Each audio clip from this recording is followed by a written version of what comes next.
Pesan perdamaian dunia yang senantiasa digaungkan Paus Fransiskus juga dijalankannya dengan konsisten. Berbagai konflik besar yang terjadi di dunia menjadi keprihatinan sekaligus sikapnya memperjuangkan kemanusiaan. Paus Fransiskus pada Juni lalu sempat berucap, setiap hari ia berdoa agar konflik maupun perang yang kini berkecamuk segera berakhir. Ia juga menekankan imbauan soal gencatan senjata dan pembebasan semua sandera di perang Israel-Palestina. Lantas, bagaimana konsistensi pesan Paus bagi perdamaian dunia?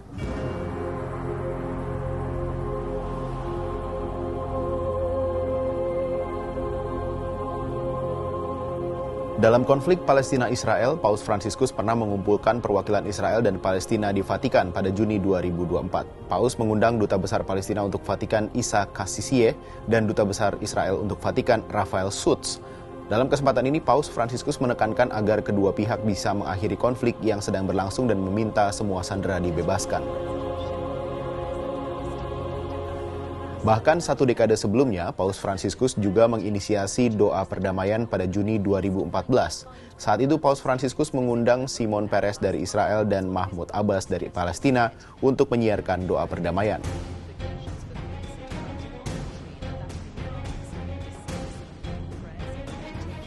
Tak hanya itu, perhatian Paus Fransiskus juga tertuju pada perdamaian di Ukraina. Di awal perang Rusia-Ukraina, Paus sudah memberikan perhatiannya dengan sejak dini mendorong kedua pemimpin negara untuk berunding dan berdamai. Sebagaimana dalam konflik Palestina, Bapak Suci juga membawa penyelesaian konflik itu dalam doa agar peperangan Ukraina-Rusia bisa segera berhenti dan rakyat yang menderita dibantu. Dalam doanya, Paus menggambarkan Rusia-Ukraina seharusnya bersaudara layaknya Kain dan Habel. Pada pesan Paskah 9 Maret 2023 di lapangan Santo Petrus Vatikan, Paus secara khusus meminta Rusia merenungkan invasinya di Ukraina.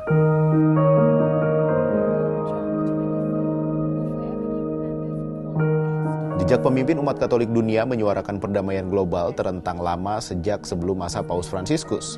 Paus Yohanes 23 pada 1963 menerbitkan ensiklik Pacem in Terris atau perdamaian di dunia sebagai respons atas munculnya ketegangan sejumlah negara setelah Perang Dunia Kedua.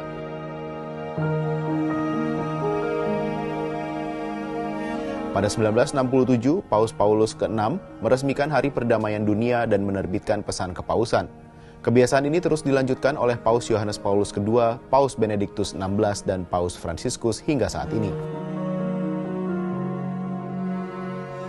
Bahkan Paus Yohanes Paulus II memiliki jangkauan luar biasa pada upaya perdamaian. Jika tidak sempat datang sendiri ke medan peperangan ataupun tempat terjadinya penderitaan, sosok yang telah ditetapkan Vatikan sebagai orang suci atau santo tersebut akan berusaha mengirimkan utusan ataupun pesan secara langsung. Saat ketegangan antara AS Irak kembali memuncak pada 2003 misalnya, dalam misa perayaan Rabu Abu, Paus mengajak orang untuk berpuasa demi perdamaian di Timur Tengah. Selama minggu-minggu itu, Paus bertemu dengan berbagai pihak dan mencoba menekankan cara menghindari bahaya perang di Irak. Nah, selama hampir 60 tahun, Tahta Suci terus konsisten menerbitkan pesan pada Hari Perdamaian Dunia. Paus Paulus ke-6 menulis 11 pesan, Paus Yohanes Paulus II menulis 27 pesan, Paus Benediktus ke-16 menulis 8 pesan, dan Paus Fransiskus sejak 2014 menulis 10 pesan. Pesan ini pada dasarnya bersifat universal, tidak hanya ditujukan bagi pemeluk agama Katolik, tapi seluruh penduduk dunia. Dari keseluruhan pesan Paus, dapat dikatakan pesan Paus Yohanes Paulus II pada 2004 jadi salah satu kunci sekaligus evaluasi atas peran Vatikan dalam diplomasi perdamaian dunia.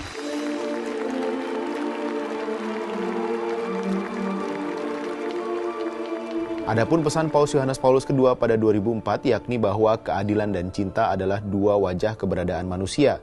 Tidak ada perdamaian tanpa keadilan dan tidak ada keadilan tanpa pengampunan.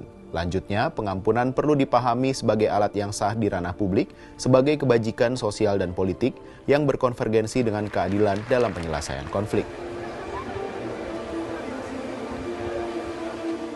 Paus Fransiskus berpesan membangun perdamaian sejati adalah komitmen yang berkelanjutan hari demi hari dalam diri individu dan masyarakat. Pada masa damai dan bukan hanya selama perang, manusia harus mengupayakan perdamaian.